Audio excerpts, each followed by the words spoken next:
एक तो जिस तरह से बीजेपी ने पूरे देश में मुहिम चलाई है कि लोकतांत्रिक तरीके से चुनी गई सरकारों को धीरे धीरे तोड़ के वो बीजेपी में कन्वर्ट कर रहे हैं। दूसरा,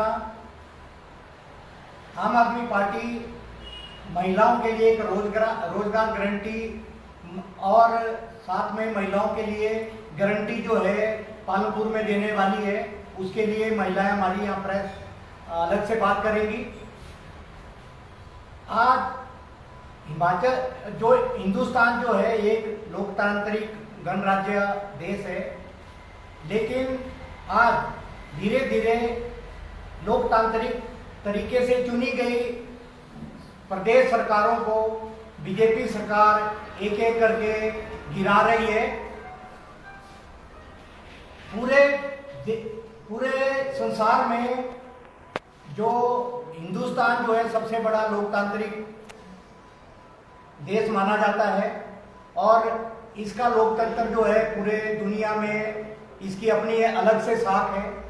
लेकिन बीजेपी सरकार ने धीरे धीरे पूरे देश में चुन चुन के जो विरोधी पार्टियों की जो सरकारें हैं उनको गिरा के उसमें बीजेपी की सरकारें बनाती जा रही है।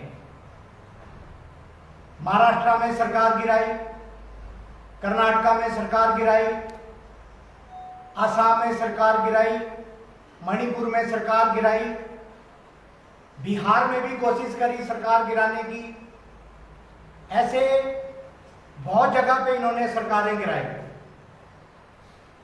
पहले ये लोग लालच या प्रलोभन देते हैं विरोधी नेताओं को, अगर उससे नहीं मानते हैं तो ईडी या सीबीआई का डर दिखा के उनको तोड़ लेते हैं।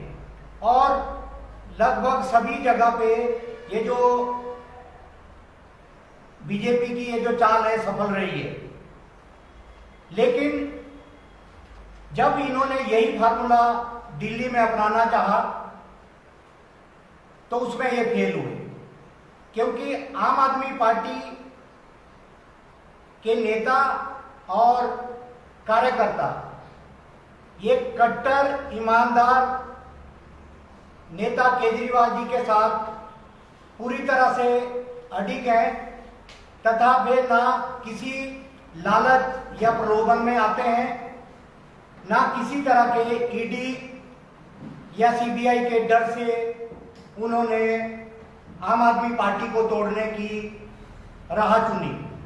और जिस तरह से ये दिल्ली में एक्सपोज हुए, माननीय शिक्षा मंत्री सिसोदिया जी ने जिस तरह से इनकी इस नापाक जो इरादों को फेल किया, तो उससे यही संदेश जा रहा है कि ये जो बीजेपी का जो फार्मूला है ये सिर्फ और सिर्फ आम आदमी पार्टी पे लागू नहीं होगा।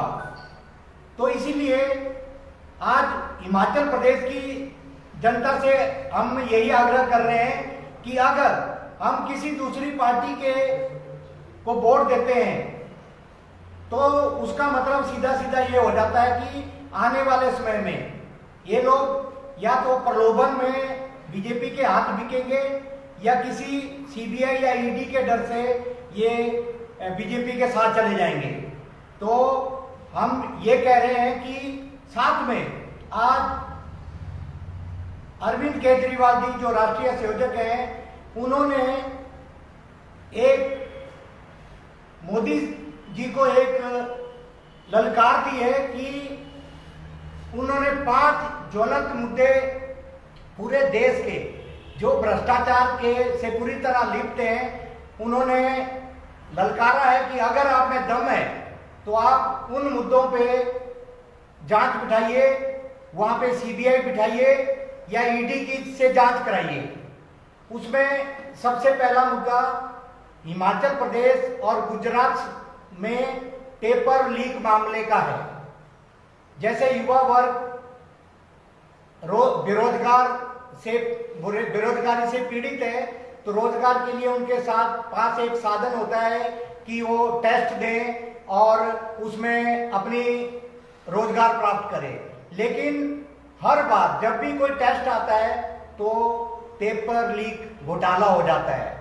तो हिमाचल में तो खासकर इसमें जो इस बार का जितने भी घोटाले थे, इसमें बीजेपी पार्टी के नेता ही इसमें संलिप्त पाए गए। तो मोदी जी, अगर आप में दम है तो आप गुजरात और हिमाचल के चुनावों से पहले इनमें जितने भी नेता लोग इसमें संलिप्त हैं तो उनके खिलाफ सीबीआई जांच कराएं और पेपर लीक घोटाला जो है उसको जो है जग जाहिर करें। दूसरा जो मामला है, गुजरात में मोदी जी के खास मित्र के पोर्ट पे 22,000 करोड़ का ड्रग्स मिला था और उस पे किसी तरह की ना सीबीआई जांच हुई ना कोई अन्य जांच हुई। तो उसमें भी आम आदमी पार्टी का कहना है कि उसमें भी गुजरात चुनाव से पहले जांच बिठाइए, दम है तो उसमें सीबीआई से जांच करा के दिखाइए। और तीसरा मामला है कि गुजरात में जो जहरीली शराब पीने से लगभग 50 लोग जो है वहां पे मर चुके हैं और वहां पे ये जो जहरीली शराब का जो व्यापार है ये बीजेपी नेताओं की साठगांठ से चल रहा है। तो आम आदमी पार्टी कहती है कि चुनावों से पहले आप वहां पे सीबीआई जांच कराइए, अगर दम है तो वहां पे उन घोटालों को आप जो है उजागर कीजिए। इसके बाद सबसे बड़ा घोटाला है पूरे देश में जो आम जनता का जो टैक्स से यहां पे कमाई होती है, उस पैसे को बड़े बड़े उद्योगपतियों को लोन दिया जाता है और उसके बाद वो जो सारा जो उनका जो लोन है वो माफ कर दिया जाता है। और साथ में शर्म की बात यह है कि वही उद्योगपति चेक में बीजेपी पार्टी को चंदा देते हैं। तो ये सबसे बड़ा घोटाला है कि जिन उद्योगपतियों को लोन दिया जाता है वही कुछ पैसा बीजेपी को चंदा देके पार्टी को खुश कर देते हैं और अपना जो बाकी सारा पैसा है उसको वो माफ करा देते हैं। तो इस तरह से जो हमारा और आप सब जनता का जो टैक्स का पैसा है या तो उद्योगपतियों को देके वो माफ कर दिया जाता है, साथ में जो ये चंदे से जो उनको पैसा मिलता है उस पैसे को पूरे देश में लोकतांत्रिक तरीके से चुनी गई सरकारों को गिराने में वो पैसा काम आता है। धन्यवाद। सर, मेरा सवाल रहेगा कि आज ही मनीष सिसोदिया के जो बैंक लॉकर थे सीबीआई के द्वारा वहां पर भी आज रेड की गई है दिल्ली में, तो क्या कहेंगे सर इसके बारे में? इसके बारे में जो मनीष सिसोदिया जी ने अभी सवेरे मैंने सुनी थी उनकी प्रेस कॉन्फ्रेंस, उन्होंने बोला था कि सीबीआई मेरे लॉकरों की जांच कर रही है तो उसमें कुछ नहीं मिलेगा, मेरे कोई लॉकरों में कुछ नहीं मिलेगा, मेरे को लॉकर नहीं है, वो अभी शाम तक जो है वो पता लग जाएगा। और हमारा आम आदमी पार्टी का ये मानना है कि उन लॉकरों में कुछ नहीं मिलेगा। सिसोदिया जी बोल चुके हैं। अभी तक सारे प्रकरण की बात की जाए तो क्या समझते हैं अभी तक जो मनीष सिसोदिया के ऊपर जितनी भी रेड्स पड़ी हैं उसके लिए क्या कहना है? देखिए, मैं चलो शुरू से बोलना चाहूँगा। 2019 में एक बीजेपी के वर्कर ने एक चिट्ठी लिखी थी एंटी करप्शन ब्यूरो को कि इनके अगेंस्ट में है वो कार्रवाई की जाए। तो एंटी करप्शन ब्यूरो ने अभी 2022 में उनको जो कंप्लेंट थे जिन्होंने चिट्ठी लिखी थी एंटी करप्शन ब्यूरो को, उनको बोला कि आप सबूत दो उनके खिलाफ, आप अगर सबूत देते हैं तब हम कार्रवाई करेंगे। परंतु वो कार्रवाई बिल्कुल नहीं हुई और उसमें कोई सबूत नहीं दे सके बीजेपी वाले।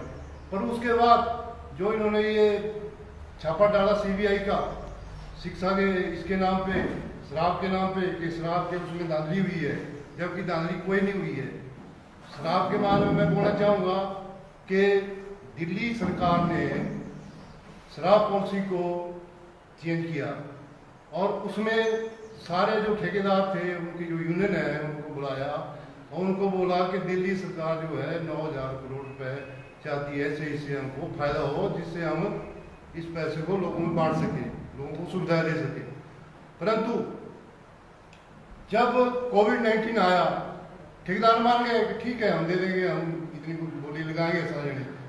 परंतु जब कोविड-19 आया तो उन्होंने हाई कोर्ट में एक रिट की कि कोविड-19 में जो हमारा लॉस हुआ है, हमारी दुकानें बंद हुई हैं, इसलिए हमारा जो है लाइसेंस फीस जो है वो थोड़ी कम की जाए। तो हाई कोर्ट ने भी माना और ऑर्डर दिया कि इनके कम किया जाए। तो हाई कोर्ट के ऑर्डर के अनुसार 8-9% जो है वो दिल्ली सरकार ने उसको कम किया है, जबकि बीजेपी की जो सरकार है वो एमसीडी में, एमसीडी जो है उसके अंदर टोल प्लाजा आता है। तो टोल प्लाजा वालों ने भी हाई कोर्ट में दरखास्त दी थी कि हमारा भी कम किया जाए। तो उनका भी बीजेपी जो एमसीडी और बीजेपी की है उन्होंने 15% माफ किया बीजेपी वालों ने, और आम आदमी पार्टी ने 9% माफ किया। तो ये तो हाईकोर्ट का ऑर्डर था, ये तो करना पड़ना था। तो इसलिए अब बीजेपी वाले कभी बोलते हैं कि कोई बोला 8,000 का घोटाला हुआ है, कोई बोलता है 3,000 का हुआ है, अब ये आ गया है 1 करोड़ का घोटाला हुआ है। तो इसमें क्या सत्यता है, इसमें अभी ये कोई बता नहीं सके हैं कि किसका पैसा कहाँ गया, किसने पैसा दिया है, किसने नहीं दिया है। इसलिए जो है ये जो केस है मनीष सिसोदिया जी के खिलाफ है, ये बिल्कुल वीक केस है। और मेरे को लगता है, मैं भी वकील हूँ, कि मेरे को लगता है कि ये जो केस है ये बंद होने के खिलाफ है, और क्योंकि इसमें कोई एविडेंस नहीं मिलेगा।